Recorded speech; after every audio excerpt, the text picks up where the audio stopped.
a wealthy businesswoman, tired of solitude and possessing a significant fortune, met a charming anesthesiologist. He dreamed of finding his ideal partner.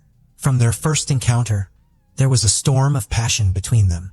Not everyone, however, was pleased with the joy the eyes of this enamored pair. Deborah, the protagonist of our story, is a stylish, successful, and quite affluent woman. Her millions weren't luck. They were the result of her dedication and hard work. She spent years climbing in the interior design industry and eventually founded her own design firm, Ambrosia. Over 3 decades, poured herself into this venture with deep passion for her profession. However, her personal life didn't reflect this success. Although she married 4 times, each union ended in divorce. Despite being a devoted mother to her 4 children, her romantic relationships continually fell short. Having secured her financial future, Deborah yearned for something more essential, the simple joy of familial happiness. Her life took a significant turn due to a family tragedy several years ago when Cindy, her older sister, was killed by Billy Vickers in March 1984. During the trial, their mother testified against Cindy and supported Billy. Consequently, Vickers received a very light sentence and spent only a few years in prison for this horrible murder. Billy and Cindy had 2 kids, and this event deeply scarred them.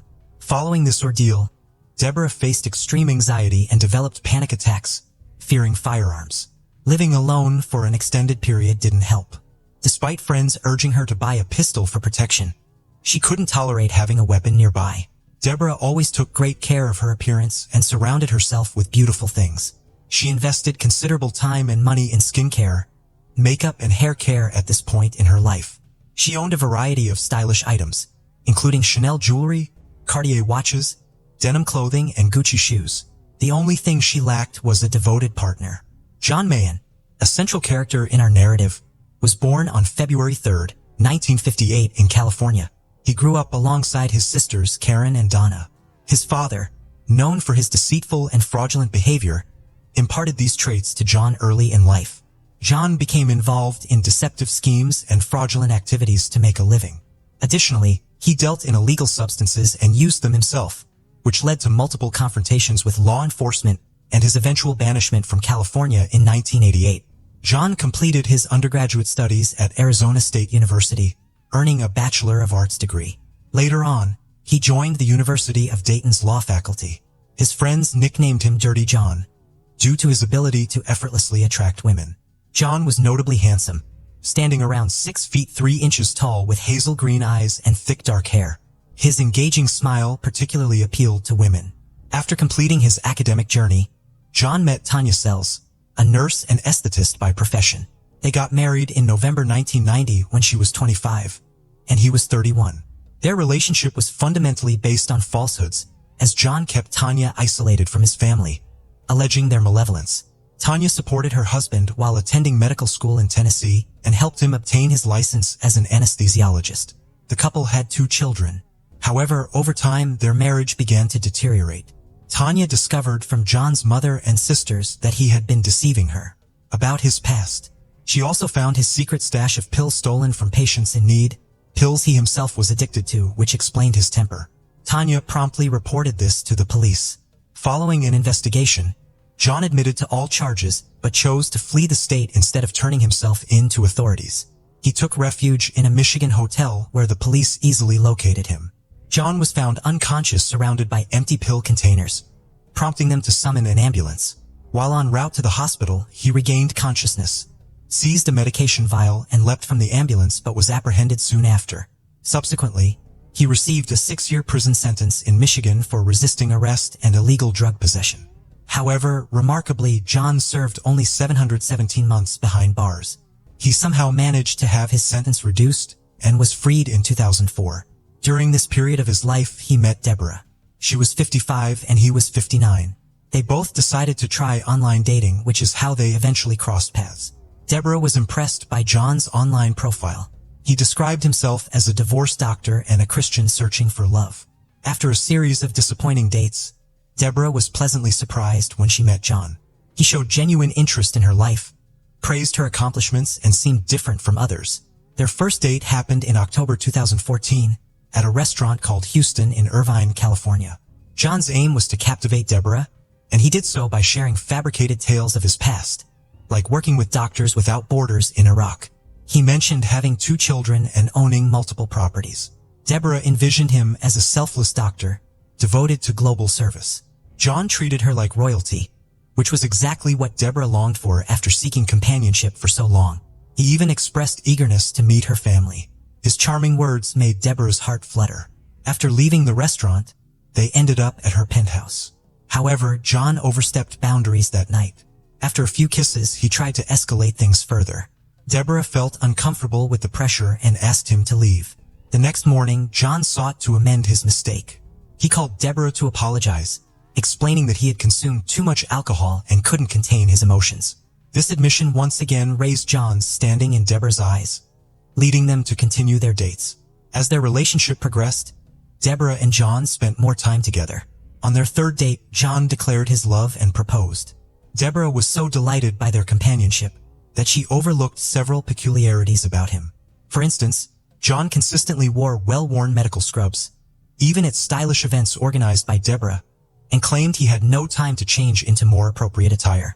Deborah was unfazed and proudly introduced him as her doctor to friends, posing with him for photos. Their bond deepened, and soon they decided to move in together. Deborah's daughter Jason, who lived with her in the penthouse, was forthright and critical of her mother's partners. She disapproved of John's unkempt appearance, finding it strange that her mother, usually dressed in Gucci, was involved with someone in dirty robes. Jacqueline also noticed John's peculiar interest in the penthouse's art, statues and paintings, as if he were evaluating their worth. After just 5 weeks of knowing each other, John convinced Deborah they should live separately. They rented a house for $6,500 a month on Balboa Island's waterfront in Newport. Deborah paid $80,000 upfront for several months' rent, while John avoided putting his name on the lease due to tax complications. Deborah was so enamored with John that she covered all expenses herself without informing her children. She couldn't understand why they disapproved of him, as he pampered her like royalty, preparing morning coffee, doing grocery shopping, and striving to simplify her life. Deborah felt she had found her perfect match in John, and hoped that over time her children would warm up to him. Envisioning a harmonious family future, Deborah arranged for John to meet her younger daughter Tara, who was known for having a softer disposition compared to Jacqueline. Tara resided in Las Vegas with her boyfriend, and upon hearing about John over the phone, decided to meet him in person. Tara's visit coincided with Deborah and John's move into their new residence. From their first encounter, Tara felt uneasy about John. His lack of cordiality, combined with his silent, solitary efforts in moving belongings, trying to project a tough exterior, didn't sit well with her. Despite reservations, Tara was willing to give John the benefit of the doubt, yet quickly began observing some concerning signs. John didn't own a vehicle, and although he claimed to have properties in Newport Beach and Palm Springs, he never suggested relocating or even invited them to visit. John appeared to spend most of his days at home, often engrossed in video games. Just before Thanksgiving, Tara decided to snoop through her mother's boyfriend's belongings and found a nurse's certificate with his name, realizing he was not a doctor. When John found out about this, he became furious and threw a massive tantrum. He accused Tara of trying to deprive her mother of happiness, shouting that she wouldn't succeed in separating them, while Deborah just stood there listening. Eventually, there was a big argument and Tara left the house. John used the situation to convince Deborah that her children were only after her wealth. They were waiting for her demise, and thus didn't want to see her happy. On the eve of Thanksgiving, Deborah's mother Arlene, a very religious woman, arrived. John put on an entire religious act in front of her, but received another scandal instead of approval. The holiday ended in another fiasco. Subsequently, Deborah opted to seek guidance from a psychotherapist who recommended establishing limits with her offspring and pursuing a tranquil existence, a suggestion she embraced. She and John made Balboa Island their home, indulging in local eateries, strolling about, and relishing the picturesque views. At times, exhibited youthful exuberance, capturing bare-chested selfies and sharing them with her, engaging in playful activities which rejuvenated her spirit. Deborah was immensely joyful, yet remained apprehensive about John's attire. His wardrobe was limited to aged medical scrubs, loose frayed trousers, and worn-out shirts, whereas Deborah desired her partner to be fashionably attired and complement her way of life. John claimed his finer garments were pilfered during a stint in Iraq. Hence, Deborah escorted him on a shopping spree, acquiring a complete set of high-end designer outfits for him. In early December, John accompanied Deborah on a work-related trip to Las Vegas. By this time, their acquaintance was just under 2 months old, yet they chose to marry. Deborah concealed this development from her children. On one occasion, an unknown woman managed to enter John and Deborah's residence. John seized this incident to persuade Deborah of the need for enhanced security measures. Subsequently, he set up multiple surveillance cameras within their home, which he operated via his smartphone. He extended the surveillance to his wife's office, aiming to monitor her activities. John's objective was to exert total control over their environment. Gradually, Deborah began to inquire about his family background and previous life. For each query, John had an immediate justification or excuse. Despite noticeable inconsistencies, Deborah chose to ignore them, convinced she had met her ideal partner. However, her children remained skeptical. Jacqueline took the initiative to investigate John's activities. Since he didn't own a vehicle, he utilized Deborah's Tesla. Jacqueline installed tracking devices on the car to monitor his whereabouts, but this surveillance didn't reveal anything significant. Then she and Tara engaged a private investigator. The detective soon returned with findings. They uncovered that John had declared bankruptcy, possessed a nursing license, but not one for practicing medicine, and had resided in Arizona, Ohio, Indiana, Tennessee, and California. One address associated with John was the Orange County Jail. When the daughters shared these discoveries with their mother, Deborah asserted that even if these facts were accurate, her affection for him would remain unchanged. In late March, a letter intended for John was received by Deborah. The sender was a former prison inmate, but she couldn't read it, as John quickly grabbed the letter from her. Initially, he accused her of mistrust with a burst of anger, then claimed it was from a pen pal whom he was supporting emotionally. Deborah felt uneasy about this explanation. The following day, with her husband away on work, she decided to sift through his belongings. This search unveiled startling truths about the man she had wed. She discovered that John was an ex-nurse anesthetist who had succumbed to an addiction to pain medication, leading to his arrest and the collapse of his professional life. Additionally, Deborah uncovered evidence of his history as a swindler. Court records revealed that John had previously cheated and stolen from numerous women. He stumbled upon some court files online. They included a search warrant for his storage unit. Inside the unit, authorities found a .38 caliber handgun, bullets, a GPS tracker, syringes, and other suspicious items. That was the moment Deborah realized John's true identity. He was a dangerous individual and an armed felon. He had several restraining orders against him from different women. Most alarmingly, she discovered he had been released from prison on October 8th and met her just days later.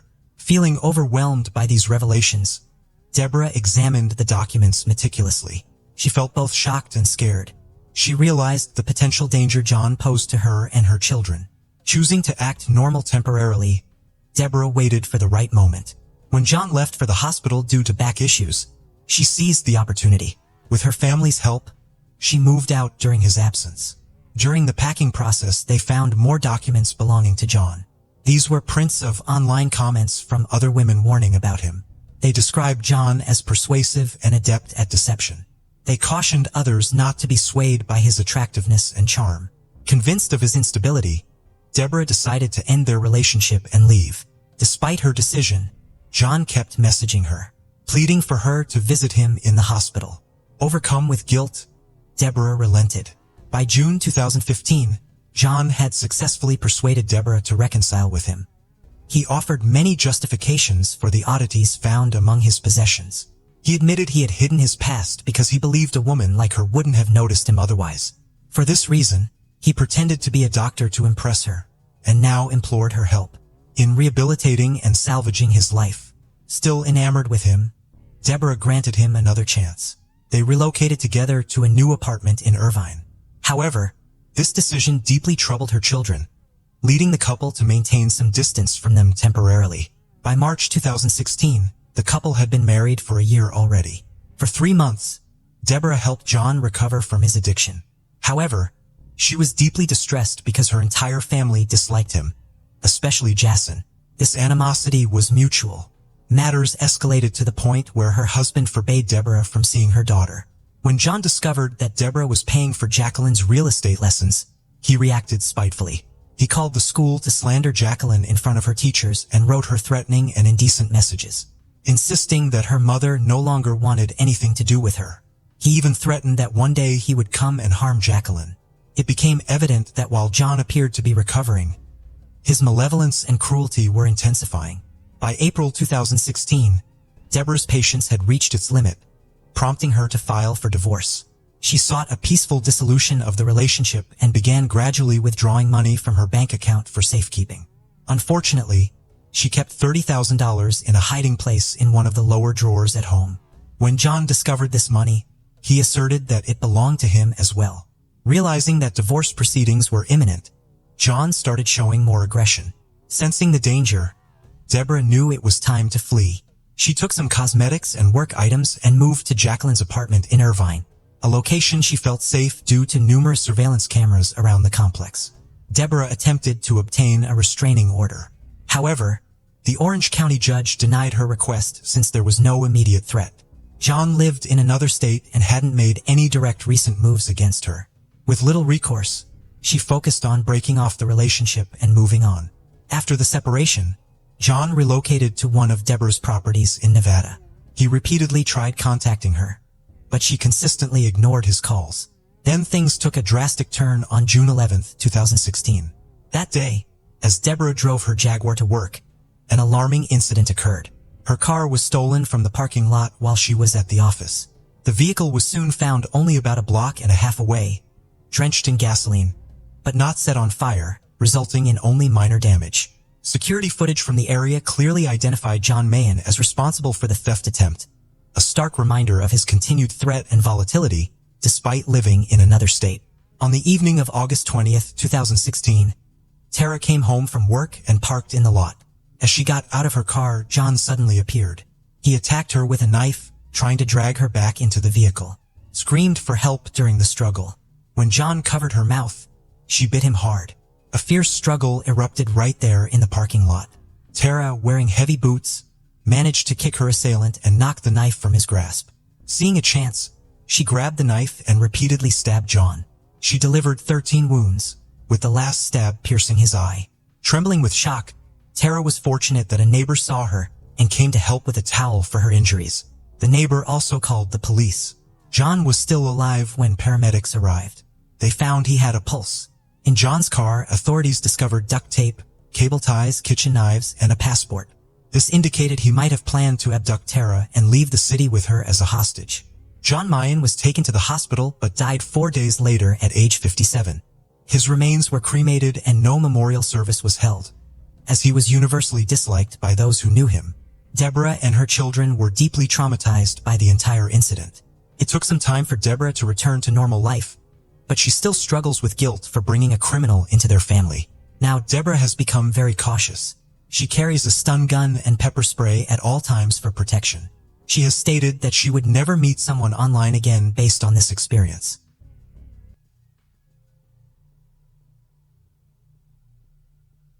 Now we are looking at the disturbing case of the murders of the Pettit family. Formerly known as New Cheshire Parish, Cheshire is a town in New Haven County, Connecticut, United States. With a population of over 28,000, this captivating town seamlessly blends history and modern charm. Like many Connecticut towns, Cheshire originated as a farming and light manufacturing community. However, beneath this peaceful facade, Cheshire became the unfortunate site of a chilling and infamous crime that shook the community to its core. Jennifer and William first met in 1985 when she was a new oncology nurse and he was a medical student at the University of Pittsburgh. They fell in love and got married the same year. Jennifer's passion for helping others eventually led her to become the co-director of the health center at Cheshire Academy. William, on the other hand, became an endocrinologist. Fast forward to 2007, Jennifer and William led a seemingly idyllic life. They resided in a comfortable 2-story home in Cheshire, Connecticut with their 2 children, 17-year-old Haley and 11-year-old Michaela. Despite being a middle-class family, they enjoyed a peaceful life in the affluent suburb. Haley, the couple's eldest daughter, was a remarkable young woman who excelled both academically and athletically. She participated in varsity cross-country basketball and crew, demonstrating her dedication and passion for sports. Alongside her achievements, Haley also devoted her time to fundraising for multiple sclerosis research, showcasing her selflessness and desire to make a difference. Her academic excellence earned her a place in the high honor roll, and she had aspirations to study medicine at Dartmouth College. Michaela, the younger daughter, attended Chase Collegiate School and had her own unique interest.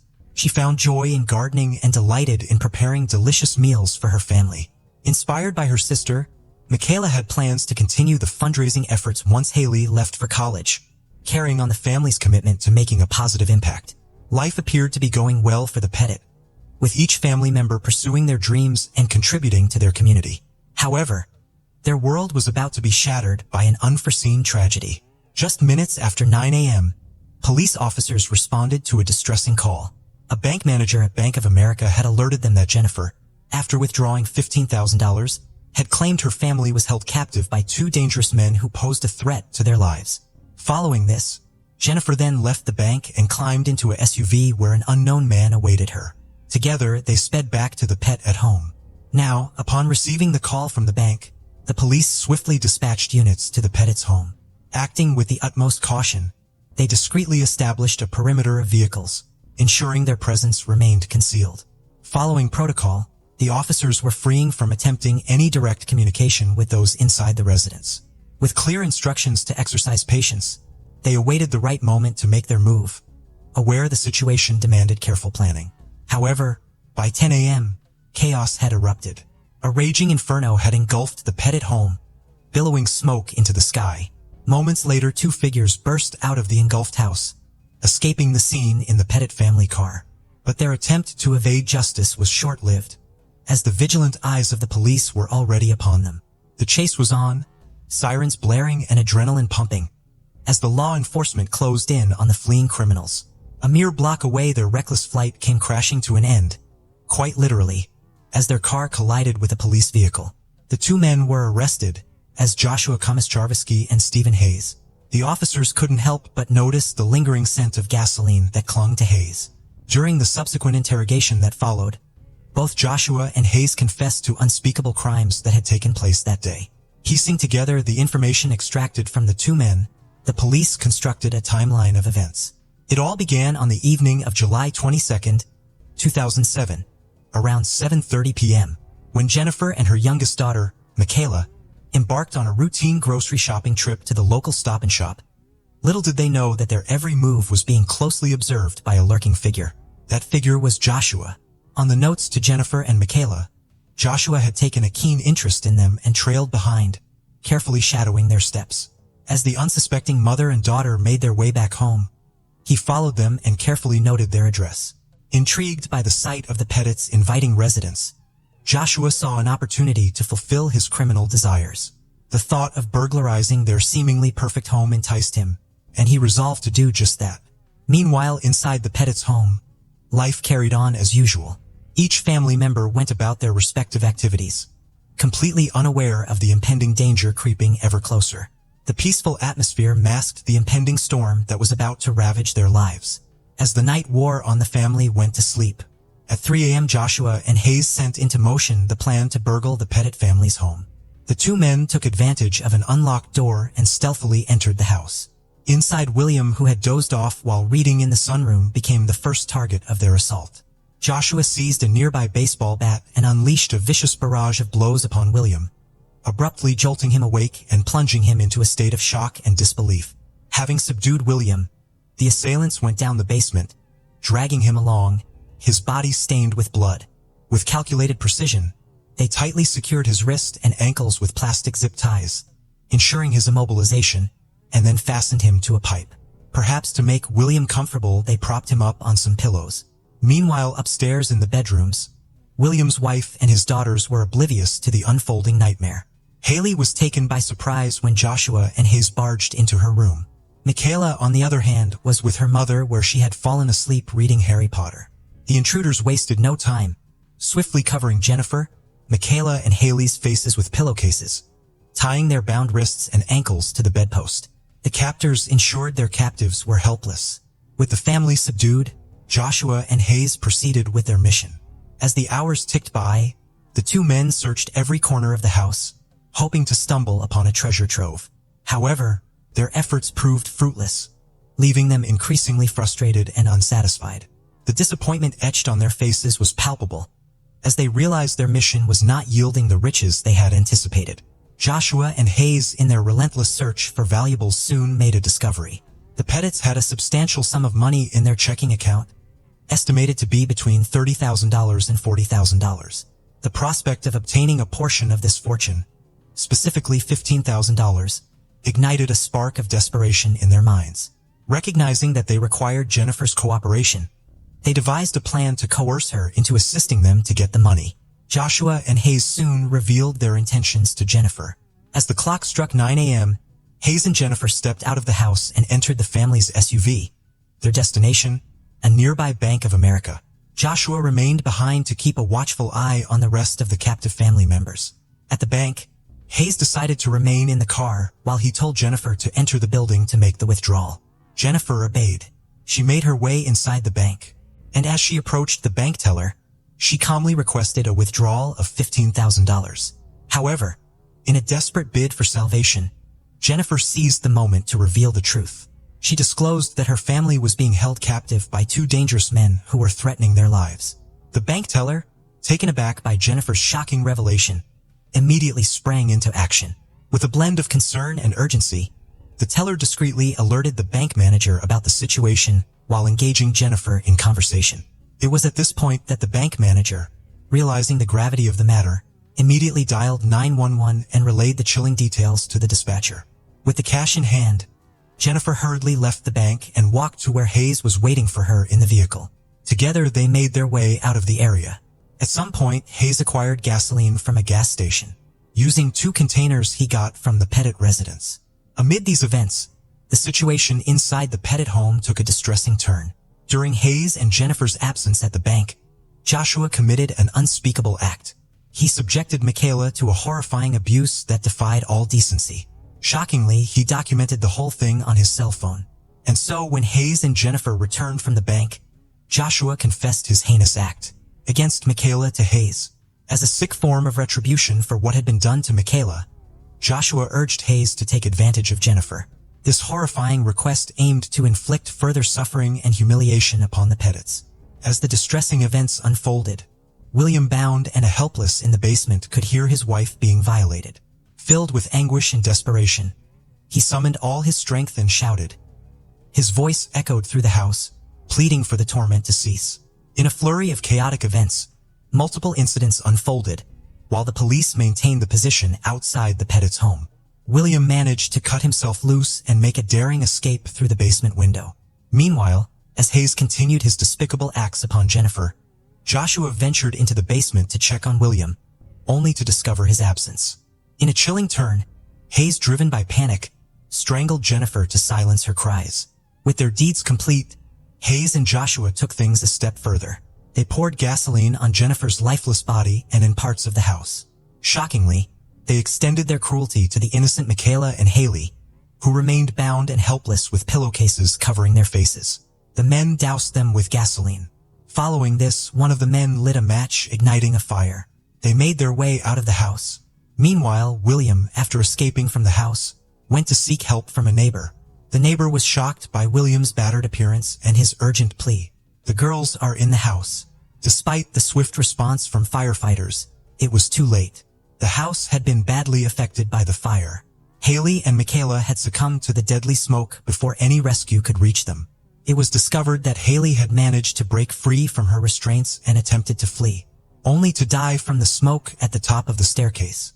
The severe burns on her feet revealed how close she came to escaping the inferno. Tragically, Michaela's lifeless body was discovered still bound to the bed. The home invasion had lasted 7 hours, and William, the only survivor, was left to bear the weight of the grief and loss that shattered his once vibrant family. Now, despite both Joshua's and Hayes' confessions, each man pointed fingers at the other, trying to shift the blame and paint themselves as mere pawns in a diabolical scheme. As investigators delved into the backgrounds of the perpetrators, a dark and troubled path emerged. The life of Hayes in particular was marked by a long list of criminal activities. His journey into delinquency began during his adolescence when he started experimenting with vices like drinking and smoking. At the tender age of 16, he faced his first arrest, and from there, his encounters with the law became alarmingly frequent. By the time the Cheshire murders occurred, Hayes, who was 44 years old, had been in and out of jail or prison on 26 occasions. While many of his offenses seemed minor, they painted a picture of a man who thrived on illicit activities. When he wasn't engaged in theft or serving time for his crimes, he found employment in various restaurants. Just 2 years before the Cheshire murders, he's found himself behind bars once again, this time for smashing a car window with a rock and stealing a woman's purse. He was eventually paroled in 2006 and sent to Silliman Halfway House, where his path intertwined with that of Joshua, setting the stage for the fateful events that would forever haunt the town of Cheshire. Following this, investigators focused on Joshua's background. Joshua's early life began with his adoption at birth by Benedict Karmachewski, an electrician, and his mother, Jude Karmashevsky, a school librarian. However, even from a young age, there were signs of inner turmoil. Joshua was diagnosed with oppositional defiant disorder, a type of behavior disorder in a child marked by defiance and disobedience to authority figures. This condition strained his relationships and led to challenges in school. In an effort to provide him with a more suitable environment, his mother made the difficult decision to homeschool him, occasionally enrolling him in a Christian academy. But as Joshua approached his teenage years, a darkness seemed to consume him. His mother would later claim that he fell under the influence of a satanic cult, although it's unclear whether this was the truth or simply a desperate attempt to explain his troubling behavior. Regardless, at the age of 14, Joshua's life took a sharp turn. He began breaking into homes in Cheshire, targeting an astonishing average of 8 houses per week.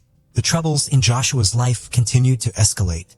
In the early 1990s, he faced accusations of abusing his own sister. The weight of the evidence was enough to secure a conviction. Even during the penalty phase of his trial, Joshua's father admitted that the accusations were likely true. Then in 2002, he faced another round of legal trouble, this time for 18 home invasions. During this period, Joshua didn't shy away from sharing the intricate details of each burglary with his defense attorney at the time. He revealed how he would enter people's homes and listen to the sleeping occupants breathe, relishing in the act of invading their private spaces and violating their sense of security. Joshua was eventually convicted of 12 counts of burglary in December 2002. The court handed down a sentence of 9 years in prison, coupled with 6 years of special parole. During his sentencing, Judge James Bentavenga aptly described Joshua as a calculated, cold-blooded predator. After serving his time, Joshua was released on parole in April 2007, leading him to cross paths with Hayes at the Silliman Halfway House, setting in motion the tragic events that would forever scar the town of Cheshire. Now, after the harrowing details of the Pettit family murders emerged, questions began to swirl around William's action during the horrific ordeal. Curiosity lingered as to why he hadn't managed to free himself sooner. Why had it taken over 6 hours for him to break free from his restraints? And why, instead of heading upstairs to the second floor, did he choose to flee out of the house? In a society captivated by tales of heroic men saving the day, the image of a vulnerable and incapacitated father struck a nerve, challenging conventional notions of strength and courage. Well, as the legal proceedings unfolded, both Joshua and Hayes found themselves facing a daunting array of charges. A total of 17 counts ranging from assault to murder to kidnapping were brought against them. However, when the time came from the respective trials, a decision was made to try them separately. Hayes, desperate to avoid the impending trial, made a bold move by attempting to negotiate a plea bargain that would secure him a life sentence. However, the prosecutors, determined to seek the ultimate form of punishment, decided to proceed with the trial and pursue the death penalty. A high-stakes battle was set to unfold in the courtroom where the fate of Hayes would be determined. In a dramatic turn of events, before the trial commenced, Hayes' despair reached a breaking point. He resorted to a drastic measure, overdosing on prescription medication in his cell. His life hung in the balance. As he was swiftly rushed to a hospital, he was eventually stabilized. On September 13, 2010, Hayes' trial commenced. The jury, consisting of 7 women and 5 men, took their seats, knowing they held the weighty responsibility of determining the fate of a man who had committed unspeakable acts. Soon the battle of narratives unfolded. Hayes' defense attorneys argued that Joshua, the co-conspirator, was the true mastermind behind the horrific home invasion, asserting his escalating violence had shaped the course of events. Prosecutors, on the other hand, maintained that both Hayes and Joshua shared culpability for the crimes that had shattered the Pettit family's lives. On October 5, 2010, as the trial drew to a close, the jurors were treated to deliberate. After approximately 5 hours of intense discussion, they reached a guilty verdict. The The sentencing phase of the trial commenced on October 18, 2010, with the jury trying to determine whether Hayes should face the ultimate punishment of death or spend the rest of his days locked away in a prison cell. Deliberations commenced on November 5, 2010. The first day of deliberations concluded with the jury in a deadlock. On the following day, November 6, 2010, the jurors reconvened. Defense attorney Thomas Ullman pleaded for leniency, painting a picture of a tormented soul haunted by his own actions, arguing that a lifetime of isolation in prison would be the harshest punishment Hayes could endure. Ultimately, Hayes was sentenced to death on 6 capital charges, ensuring the gravity of his crimes would not go unanswered. Additionally, he received 106 years in prison on non-capital charges, further cementing his severity of his transgressions. Although an execution date of May 27, 2011 was set, the judge acknowledged the potential for lengthy appeals, which could postpone Hayes' execution for an indefinite period. Thus, the date served as a formality, signifying the complex nature of the legal process. Just like Hayes, Joshua's attorneys proposed a guilty plea in exchange for a life sentence. However, prosecutors opted for a trial with the intention of seeking the death penalty.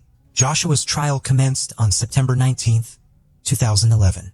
His defense team placed the blame on Hayes, portraying Joshua as a vulnerable and easily influenced individual who did not have murderous intentions. On October 13, 2011, Joshua was found guilty. The jury recommended the death penalty on December 9, 2011. And during the sentencing hearing, Joshua delivered a statement, expressing his remorse and acknowledged the pain he had caused. He spoke of the everlasting burden he would carry, saying he would never find inner peace and his life would be a continuous reminder of the hurt he inflicted. While admitting his involvement in the crime, he maintained that he did not intend to take anyone's life. William, in his victim impact statement, likened the crime to his personal Holocaust, describing the lasting effects it had on his ability to sleep and trust. The judge assigned July 20, 2012 as the execution date for Joshua, acknowledging that the appeals process could potentially delay the execution indefinitely. Now, during the trials of both Joshua and Hayes, the jury members were confronted with the harrowing evidence that left a lasting impact on their well-being. Autopsy photos depicting the victims' lifeless bodies and disturbing images captured by Joshua on his cell phone as he assaulted Michaela were presented in court. The graphic nature of the evidence and the deeply distressing witness testimonies took a toll on the jurors, causing severe psychological and emotional trauma. In 2015, Connecticut abolished the death penalty, resulting in a change in Joshua and Hayes' sentences. Both of them were sentenced to life imprisonment, effectively removing the possibility of the release from prison. William sank as he received the news of the Connecticut Supreme Court's decision to abolish the death penalty. He believed that the court had exceeded its authority and urged them to consider the emotional impact that death penalty cases have on victims and their families. He emphasized the need for justice and closure, which he felt only the death penalty could provide. However, his pleas were disregarded, leaving him with a profound sense of loss and questioning whether true justice had been served. In the aftermath of the tragedy, William found the strength to rebuild his life. Determined to keep the memory of his loved ones alive, he established a foundation in their honor. It was through this organization that he crossed paths with Christine Pauliff, who would become his second wife. Together they formed a bond, and their love grew. In time, they welcomed a son into the world, whom they named William Pettit III. Despite moving forward, William held a heartfelt wish that people would remember his lost family. He wanted their memories to live on, their lives cherished, and their stories shared. As we conclude the devastating account of the Pettit family murders, we are left with a profound sense of loss and a myriad of emotions. The unimaginable horrors that they endured serve as a stark reminder of the fragility of life and the depths of human cruelty. But as we reflect on this heartbreaking tale, some questions linger. How do we prevent such tragedies from occurring in the first place? What steps can we take as a society address the underlying issues that fuel such acts of violence and destruction?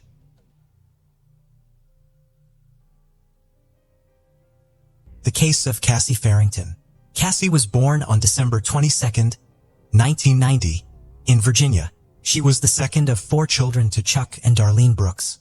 Cassie excelled academically and was an active student, she becoming a member of the National Honor Society and participating in sports.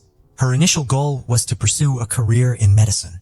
However, when Cassie turned 16, her life drastically changed. She became pregnant, which led her to change her future goals and plans. Several major changes in Cassie's life occurred in the next month. Cassie graduated from high school, gave birth to a baby, married Bradley Farrington, and moved out of her parents' house. All within a brief period, just 1 month. Several years later, she had another child. But over time, her family relationship began to deteriorate. Ultimately, the marriage ended in divorce. Despite this, she persevered, raising her 2 young children in Silver City, a small town with a population of about 10,000. At 22 years old, she worked as a nurse at the local hospital and rented a place from a coworker. As she turned 23, Cassie entered into a new relationship with a man named David Barry.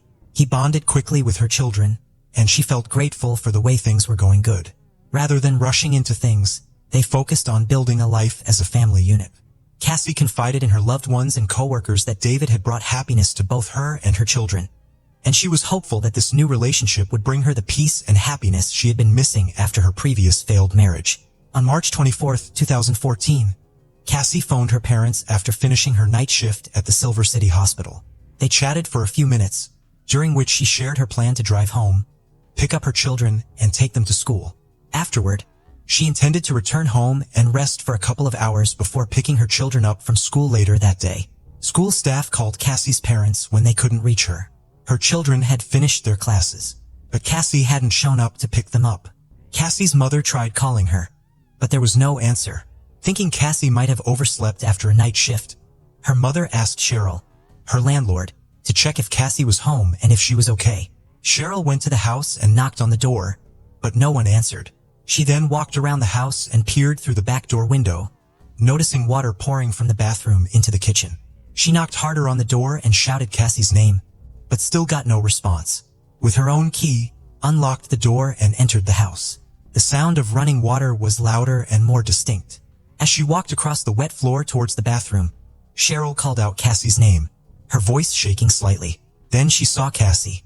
Cheryl, a coworker and friend of Cassie's, discovered her lifeless body in the overflowing bathtub.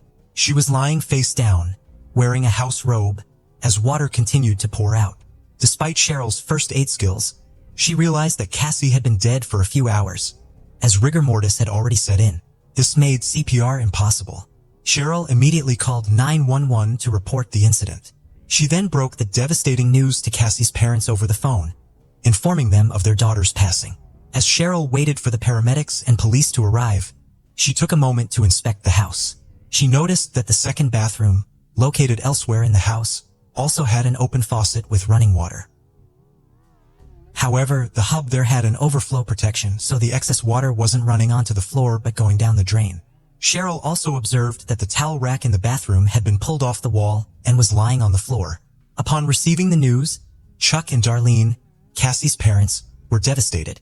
They stopped everything they were doing and traveled from Arizona to Silver City. Within a few hours, they arrived at the house where their daughter's body had been found.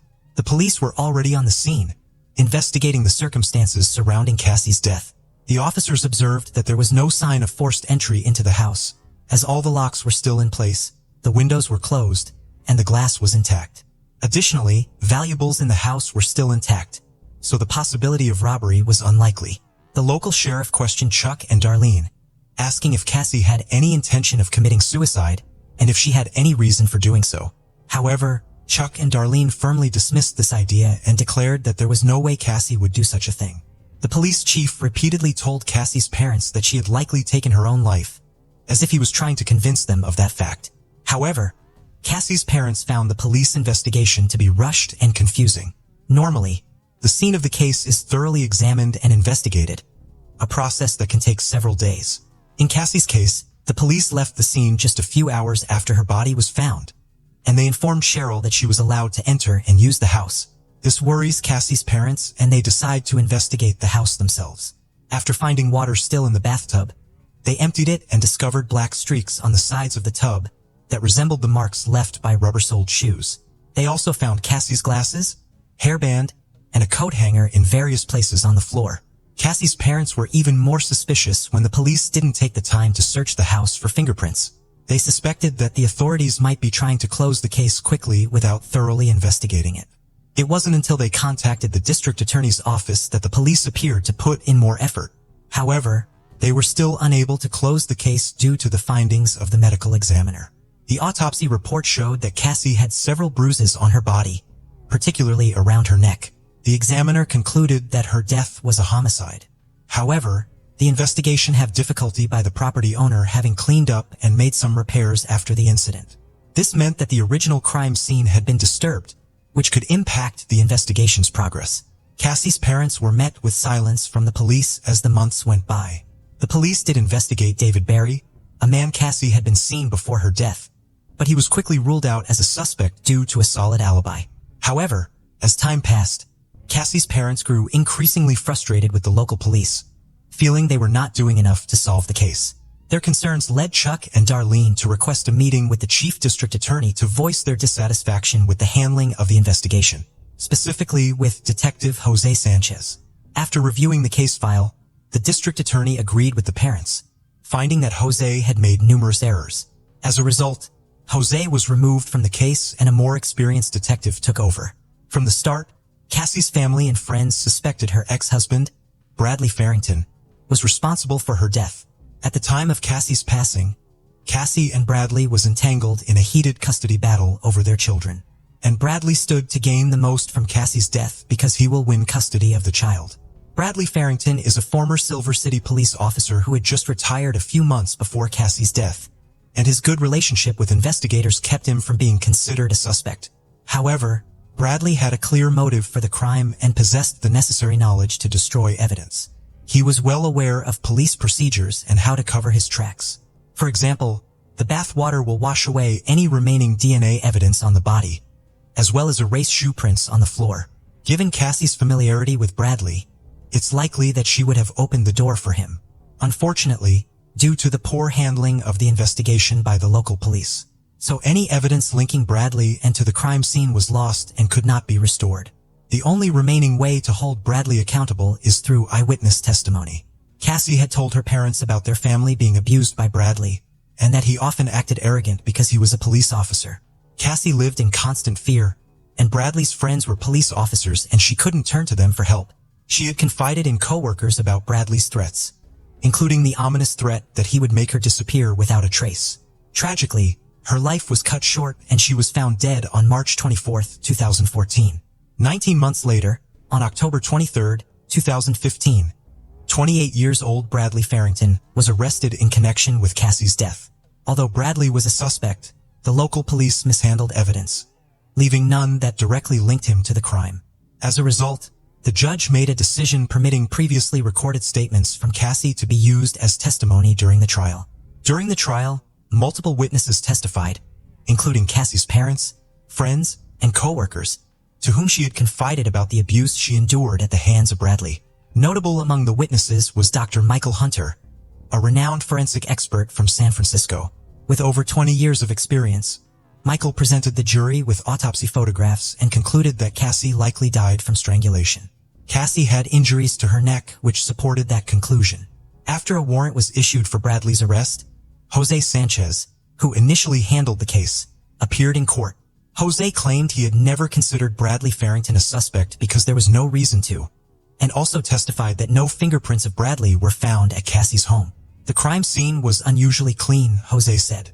He believed the scene was cleaned after the crime was committed, which explains why no fingerprints were found. After 4.5 hours of deliberation, the jury found Bradley Farrington guilty on September 7th.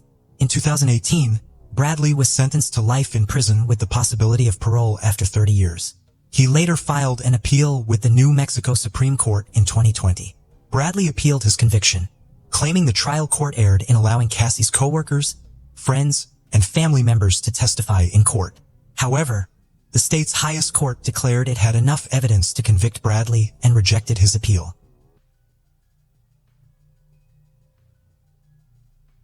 Ben Rank was just 29 years old when he was found deceased in his renowned snake breeding facility. Benjamin Blue Birch Rank was born in August 1987 in Missouri. He grew up in the countryside alongside his family. Ben had an older brother, Sam, with whom he shared a very close bond. In 1989, the Rank family moved to a picturesque farmhouse. The boys spent a lot of their time outdoors, and it was then that Ben began to take an interest in snakes. A tragic incident in September 1992 triggered a series of unfortunate events. The family was away when a gas leak occurred, leading to an explosion in their beautiful home. The Ranks were forced to move into a trailer. After some time, Ben's mother Kim was diagnosed with stage 4 breast cancer. Despite these hardships, the family overcame them. They were very close-knit and always supported each other. In any situation, recovering from previous tragedies, in 2002 they moved to a new home, where a special room was designed for Ben to keep his snakes.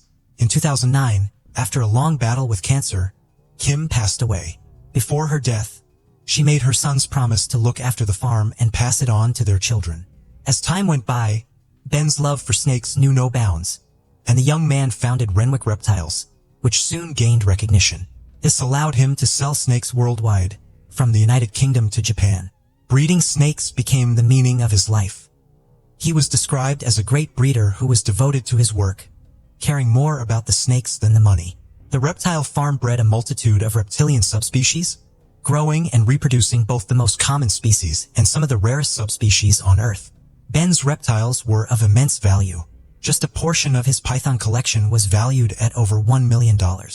Ben was a solitary man who had long aspired to start a. In 2010, at a party, he met a woman named Lindley. Their relationship moved forward quickly. Within weeks, Ben introduced his girlfriend to his brother Sam and Sam's fiancé, Eli.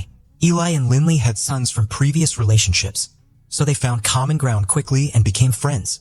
Lindley soon became part of the Rank family. The couple began living together.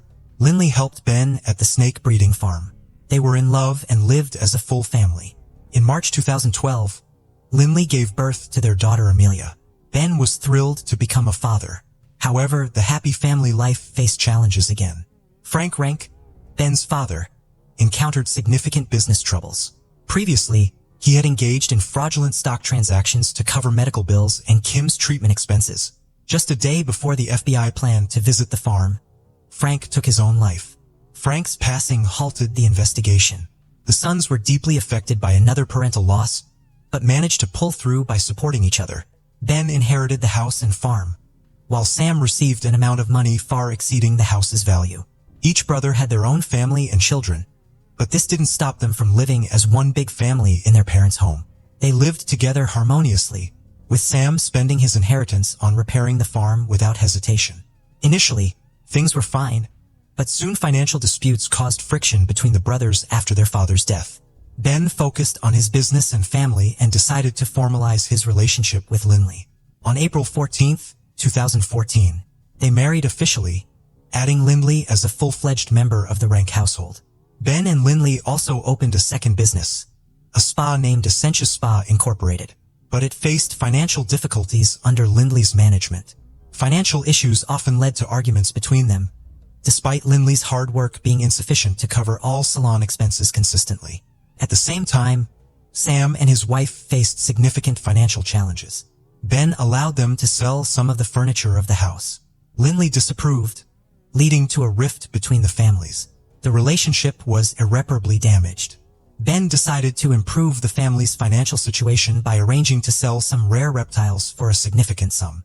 However, the deal fell through due to a tragedy that occurred on the farm. On June 8, 2017, Lindley walked into one of the farm's barns. There, on the floor in a pool of blood, lay Ben. Lindley called her brother Sam for help and dialed the emergency number. She reported that she had found her husband unconscious on the ground. During the conversation, Lindley dropped the phone and ran outside. Sam continued the conversation and confirmed that his brother was dead. Sam suggested that a snake might be to blame for what had happened. Montgomery County Sheriff's deputies were called to the snake breeding facility for the first time in a long while. Law enforcement officers were afraid to enter the farm facing over 3,000 snakes and having to conduct an examination of a man lying in blood, wary of a possible attack from a deadly viper believed to be the assailant. However, when coroner Dave Colbert arrived and took a closer look, he discovered a shell casings on a shelf at eye level. This was something far more sinister than a venomous snake bite. Shell casings were found near the body, but no weapon was discovered. The assailant had shot Ben multiple times in the back and head. None of the relatives heard shots or saw the attacker. Sam and Lindley were taken to the sheriff's office for questioning. Lindley suggested that Sam might be involved in her husband's death, even citing a motive. Apparently Ben wanted to sell the house, but Sam was opposed. Sam was asked to undergo a lie detector test, which he passed. The police had no reason to detain Lindley and Sam, so they were released. The investigation into who might have wanted Ben Rank dead began with various theories proposed, the first being robbery. But it remained unconfirmed, as none of the rare snakes were missing and all valuable items remained untouched. Just days after Ben's demise, police interrogated Lindley again and tested her hands and clothing for gunpowder residue. However, results came back negative. Following her husband's funeral, Lindley ceased communication with Sam and Eli altogether. She sold her husband's business, inherited the house, and sought to claim a life insurance payout for Ben worth $1 million. After receiving the insurance money, Lindley planned to sell the Rennick family home for $740,000. Sam's family was notified about the eviction. Discovering the rapid insurance claim and business sale following her husband's passing, Sam Rennick suspected his brother's wife in the tragic event. Sharing his suspicions with investigators, Lindley was called in for another interrogation. There she admitted to having complex relations with Ben and occasionally meeting with a man named Eric. Eric had an alibi, so he was excluded from the list of suspects. Lindley's admissions were startling. It turned out about 3 years after their marriage was officially registered, she was unfaithful to Ben with at least 2 different men.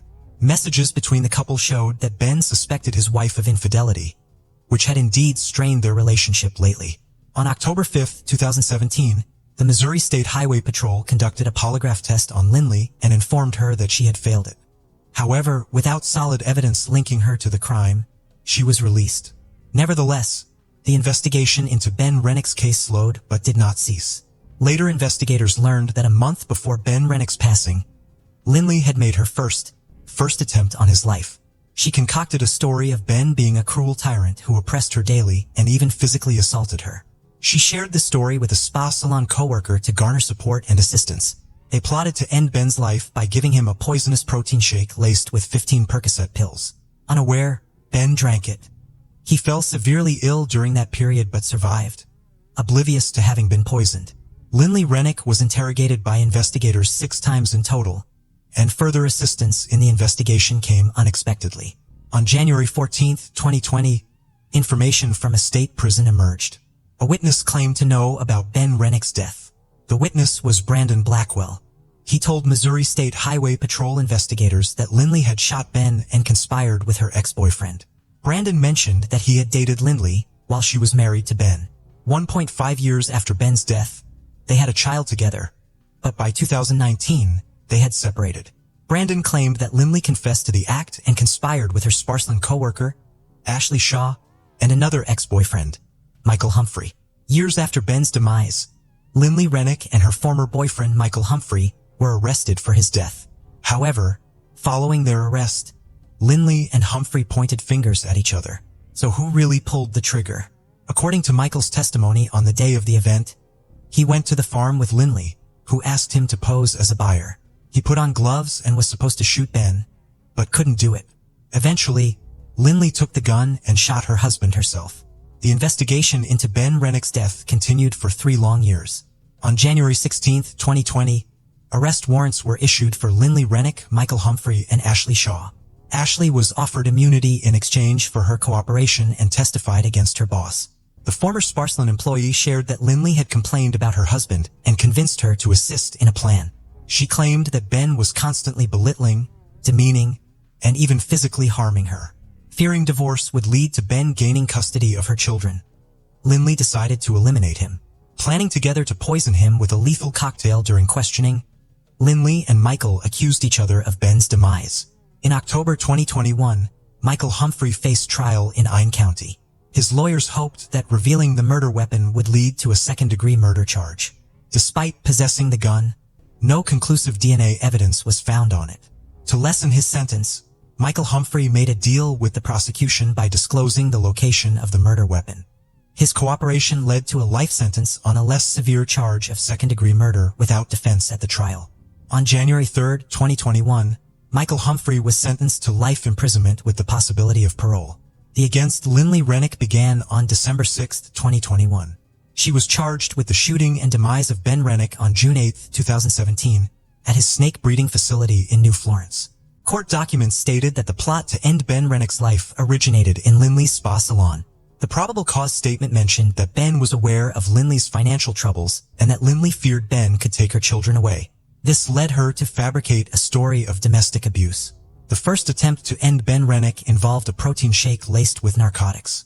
Search warrants for Ben and Lindley Rennick's Facebook accounts confirmed the protein shake story and Ben's awareness of Lindley's financial issues.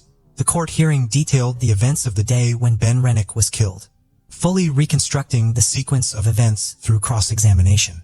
On the day of the incident, Michael Humphrey picked up Lindley from the spa salon, while Shaw sent text messages from Lindley's phone inside the spa to conceal their true location and mislead the investigation.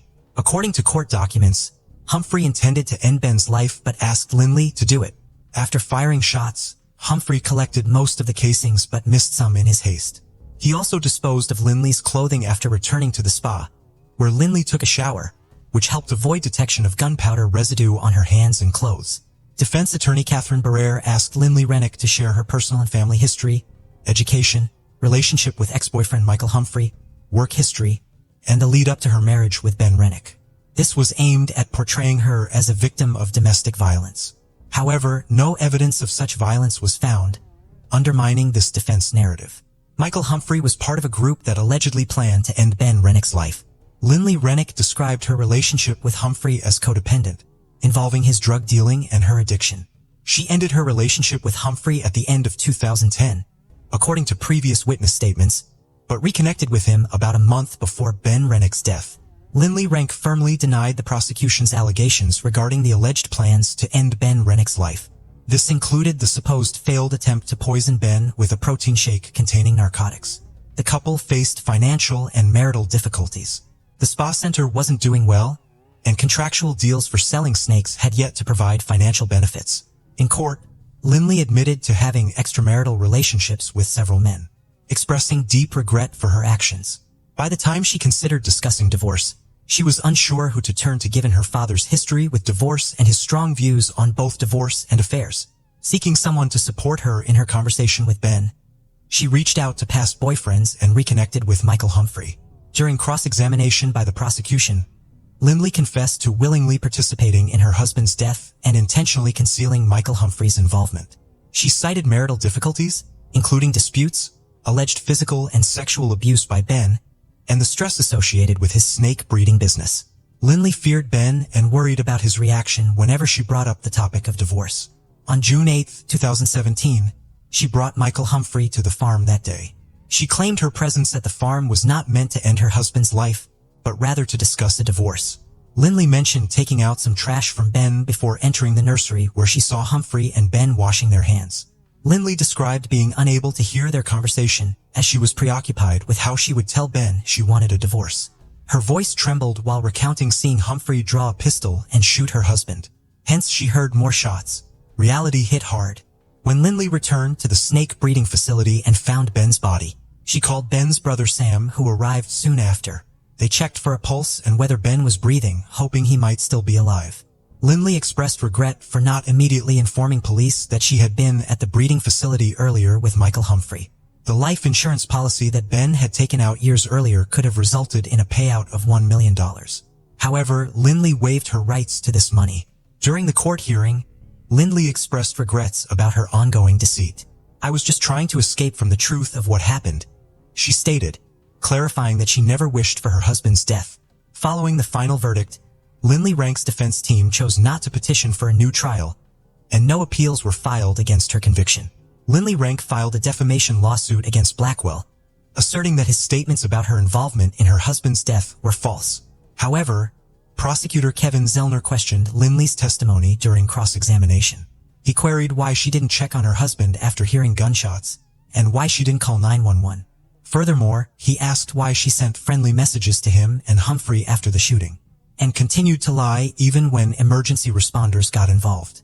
During sentencing for second-degree murder and armed criminal action, Lindley Rennick broke down but did not admit guilt. On December 9, 2021, she was found guilty of second-degree murder. The 33-year-old was sentenced to 13 years for murder and an additional 3 years for armed criminal action in January by Judge Kevin Crane, a total sentence of 16 years. Sam Rennick's final words conveyed deep disappointment. He was astonished that an individual's life in Missouri could be valued at just 13 years. Ben Rennick, a young man brimming with hope and a promising future, found himself in a dire situation due to the actions of one woman.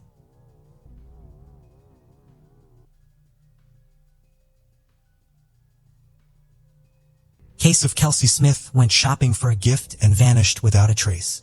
How often do laws enacted at the state level or the rules and policies of individual companies designed to protect people and make their lives more comfortable and safe end up causing harm rather than good? In today's story, a mobile phone operator refused to provide the location of a missing girl citing privacy laws. In reality, however, the company was obstructing the investigation, delaying the process. Although tragically, it was too late to assist the girl. In other cases, timely access to such data could save someone's life. The case of young Kelsey Smith, who was tragically killed just a month after celebrating her 18th birthday, not only shook the United States, but also captured the attention of the world, as it was widely reported in international media. The girl was abducted in broad daylight from a crowded location, and her body, bearing signs of violence, was later discovered outside the city. The search for Kelsey took almost a week due to the inability to track her movements through her cell phone signal. This circumstance led to much debate and set a precedent that resulted in a series of amendments and the passage of a law named after the victim. But let's look at Kelsey Smith's story from the beginning and try to understand how she was abducted right outside a shopping center under the watch of dozens of surveillance cameras and whether this tragedy could have been avoided. We will also explore the personality of the abductor and criminal who was considered by all to be a loving husband and caring father. Who is Edwin Hall? We will begin our examination of this difficult case by getting to know the man who caused the terrible tragedy.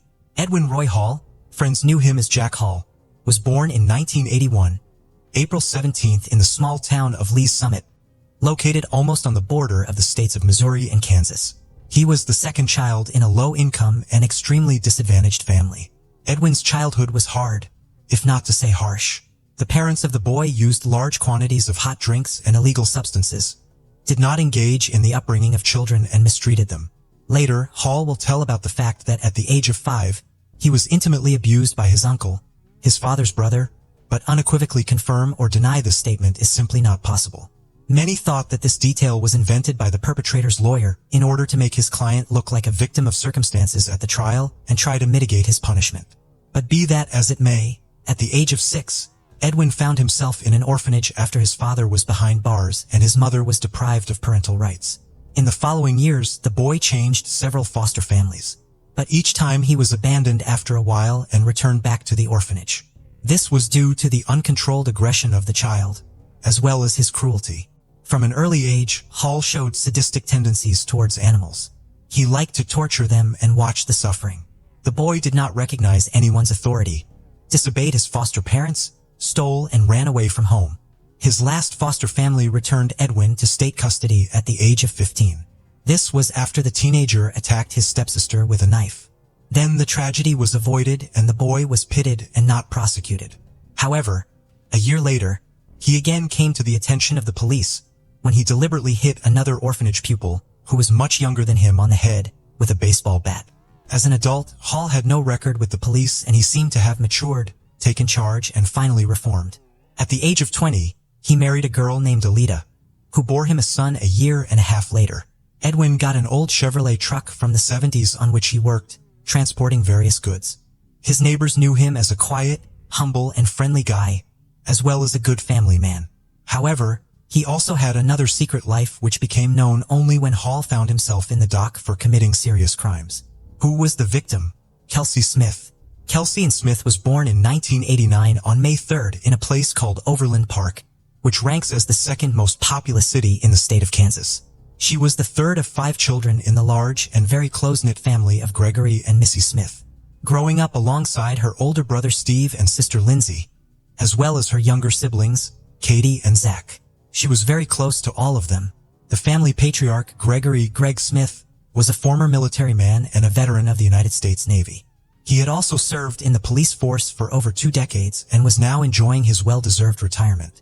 Meanwhile, the mother, Missy Smith, had dedicated her life to healthcare, having worked for many years at one of the local hospitals. Despite her professional commitments, she brilliantly managed to balance work with raising her numerous offspring and creating a cozy home environment. From a young age, Kelsey was an extremely active, sociable, and theatrical child. She loved to sing and dance, attended a music school where she learned to play several musical instruments, and eagerly participated in school theater productions and choir performances. In addition to this, she thoroughly enjoyed gymnastics and loved soccer, often attending various sporting events with her father and brothers, and she was a fan of the local team. Young Smith had many friends, possessed a great sense of humor, was talented in numerous areas, and knew how to make a good impression on those around her. She also had a profound love for animals from childhood and dreamed of going to college after high school to pursue a career as a veterinarian. In her senior years of high school, Kelsey took a job in the local orchestra, where she played the clarinet, performing at various city events. This job allowed her to save enough money in just 6 months to buy her first personal car, a 1987 Buick Regal. Her parents weren't too fond of the fact that her car was older than she was and offered to add some money from the family budget to buy something more recent. However, it was crucial for her to purchase her first vehicle independently with her own money, so she declined their offer. Kelsey's personal life. It's noteworthy that the Smiths went to great lengths to provide their children with the very best, caring deeply for their education and holistic development. However, they also raised their offspring with a strong sense of discipline. There were clear rules in their home that everyone abided by without exception. For instance, all family members were expected to share their plans and always inform each other if they were going to be out late. Kelsey herself was always punctual, never late, and would always tell her parents where she was going and who she was spending time with. During her senior year, Kelsey entered into a romantic relationship with a young man named John Beersmith. According to Kelsey, it was a deep and mutual love at first sight, the kind you read about in books or see in movies. The couple rang in the new year of 2007 together, and from then on were practically inseparable. Smith's partner, a year her senior, appeared to be a serious young man who treated his beloved with the utmost care and respect. Both sets of parents approved of their children's choice and did not stand in the way of their relationship. In May 2007, Kelsey celebrated her 18th birthday. That same month, she graduated from high school and was thrilled to learn that she had been accepted into a prestigious college in Kansas, where she intended to study veterinary medicine. The following days were, without exaggeration, some of the happiest in the young woman's life. Unfortunately, they turned out to be her last. Smith, along with her classmates, attended parties celebrating the end of high school. She had a great time, fully enjoying the festive atmosphere as well as romantic dates with her beloved. At this point, she'd achieved everything she had wished for: admission into her dream college, a relationship with a worthy young man who was about to propose, and it seemed a long, happy life lay ahead of her. The disappearance from the mall parking lot. On June 2, 2007, Kelsey and John were preparing to celebrate a significant milestone in their relationship, the 6-month anniversary of when they first started dating. John planned to make the day even more memorable by proposing to Kelsey. He had a beautiful engagement ring custom made for the occasion, reserved a table for 2 at a restaurant, and the evening was set to be one of the happiest in their lives together. Kelsey was unaware of the upcoming proposal, which was meant to be a surprise. She too was looking for a gift to surprise and delight John. That Saturday, she styled her hair, did her makeup, dressed up, and drove her car to a Target Corporation store located just 10 minutes from her home. There was no indication of the tragedy that was about to unfold. Around 7 in the evening, she called her mother to say she had found a gift for John, but needed to find the perfect gift bag for it, preferably something with a romantic touch. Missy suggested checking a shopping mall across the street from Target, confident that it would have what Kelsey was looking for. Kelsey thanked her mother for the advice and said she would be home soon, where John was supposed to pick her up at 8 o'clock. That was the last time Missy heard her daughter's voice. Kelsey never made it back home. When John arrived at 8 with a large bouquet of flowers, he was shocked and frightened to find that Kelsey was not there. Her parents were equally terrified, as it was completely out of character for her not to answer phone calls or texts. She vanished in broad daylight, in a busy area, and no one noticed her disappearance. Search and investigation. The family patriarch, along with his 2 eldest children, set out to search for their daughter. Upon finding her car parked at the Oak Park Mall, a sliver of hope emerged that Kelsey might still be inside the mall for some unknown reason. However, after searching through all the floors and stores and inquiring with the salespeople and security guards if anyone had seen the girl, they were convinced she was not there. Returning to the car, which appeared undisturbed without any signs of struggle or violence, the father, leveraging his experience as a former police officer, decided not to touch anything. It was possible the car was part of a crime scene, and it was crucial not to tamper with or destroy any evidence. The girl's parents reported her missing to the police that same day, but were initially met with resistance to start an immediate search. The explanation was that since Kelsey was 18, she wouldn't legally be considered missing until 24 hours had passed since her disappearance. However, Kelsey's father, not one to back down and using his old connections, insisted on an immediate search for his daughter. Moreover, he made inquiries to see if any hospitals in the city had admitted women matching their daughter's description. Kelsey's family and fiancé were interviewed that same evening to establish their alibis and rule them out as suspects, a standard procedure. Surveillance footage from the Target store was also reviewed. The videos showed Kelsey entering the store, browsing the selection, making a purchase, and then, while talking on the phone, leaving the building to head back to her car. At that moment, she was speaking with her mother, asking where to find a gift bag, and then headed to the mall across the street, following her mother's advice. Essentially, Kelsey simply drove out, turned around, and parked at the Oak Park Mall, leaving her car near the side entrance almost against the wall. Her car was thoroughly inspected by experts. It seemed untouched from the outside. The gift she bought for John was on the passenger seat, and her backpack with personal items, a tablet, and a wallet containing about $300 in cash was in the back. Therefore, a robbery was quickly ruled out. It appeared that the car's owner had left only with her credit card and phone in her pocket, as everything else remained inside the car. No signs of a struggle, blood, or damage were found. There were no foreign fingerprints except for one found on the driver's seatbelt. This fingerprint belonged to neither Kelsey, her relatives, nor her boyfriend. Issues with the cellular company tracking the young woman's location could have been possible through the signal of her mobile phone. By that time, the device itself had become inaccessible, presumably turned off or damaged. But it was still feasible to determine the last known location where the mobile phone was active in order to narrow down the search area. However, Verizon Communications, the wireless carrier, did not provide the necessary data for the investigation for several days. Interestingly, the company did not outright refuse to cooperate, but kept promising to look into the matter, effectively dragging out the process. Back in 2007, telecommunications companies were allowed to withhold subscriber data from law enforcement agencies, including the police or FBI, without a specific court order. They cited information privacy laws, and even situations where an individual's safety or life might be at risk were not considered exceptions to this rule. The disturbing stranger. Upon closer examination of the surveillance footage, a chilling detail was uncovered. A mysterious stranger following the young woman like a shadow. He didn't stand out at first because he always kept his distance and didn't attempt to interact with Kelsey directly. The individual in question was a Caucasian male with a pleasant appearance, estimated to be in his early to mid-20s, sporting dark, short hair and a light beard. He was dressed casually in a plain white t-shirt and black shorts. He entered the Target store roughly half a minute after the girl and followed her through all the sections she visited, maintaining a few meters distance. This mysterious man was captured by all the surveillance cameras that Kelsey was, and later during the trial, the prosecution would describe his behavior as akin to a predator stalking its prey. He exited the store after her and, making sure she was alone, followed her to the Oak Park parking lot in his Chevrolet truck. It's likely that he overheard her conversation with her mother, as he was practically behind Kelsey while she was on the phone. Consequently, he could have learned about her plans to visit the neighboring shopping center. Unfortunately, Smith parked her car in a poorly chosen spot next to a side door near a storage area where shadows fell on her vehicle, making it nearly impossible to discern the events on the camera footage. While Kelsey was still seated in her car, the truck parked beside her and a figure in a white t-shirt and black shorts emerged.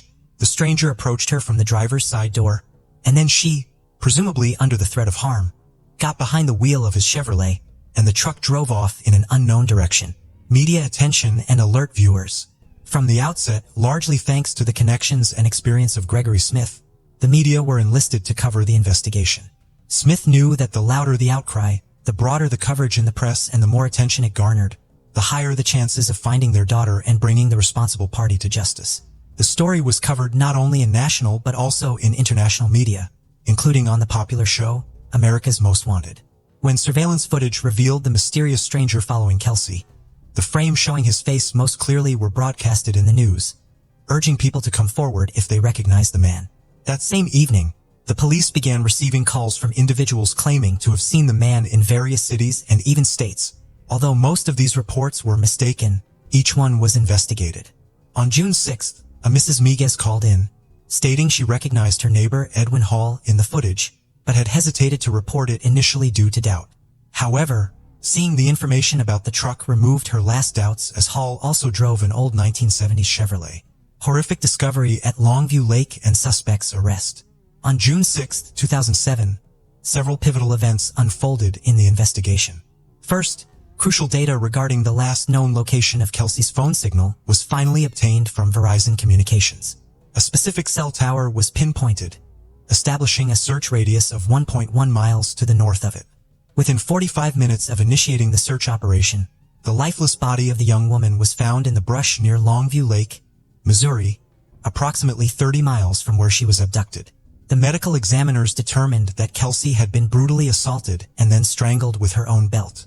Her body was discovered without clothing, except for the belt used to strangle her around her neck. After the assault, her body was callously discarded in the bushes, covered only slightly with dry branches. Over the 4 days it lay exposed under the June sun. Her remains were severely disfigured by insects and other wildlife, making them almost unrecognizable. Nonetheless, the examination confirmed that it was indeed the missing young Smith. The second significant event on June 6th was the arrest of the main suspect. When the police arrived at the man's residence, he was completely calm, acknowledged that his friends called him Jack, and agreed to provide a statement at the station. During the interrogation, he identified himself as Edwin Hall. Presented with a photograph of Kelsey, he claimed never to have seen her before. Even when shown surveillance footage from the store showing him following her closely, he insisted he had merely visited Target for personal reasons and hadn't noticed her, suggesting their appearance together in the footage was merely a bizarre coincidence. Irrefutable evidence. Edwin was evidently confident that he had left no trace behind and could not be held accountable. His van was clean. He had assaulted the victim using contraception, leaving no DNA evidence. Therefore, he agreed to cooperate with the investigation and even volunteered to provide his DNA sample and fingerprints. Crucially, his thumbprint matched the one found on the victim's car's seatbelt buckle, becoming a pivotal piece of evidence.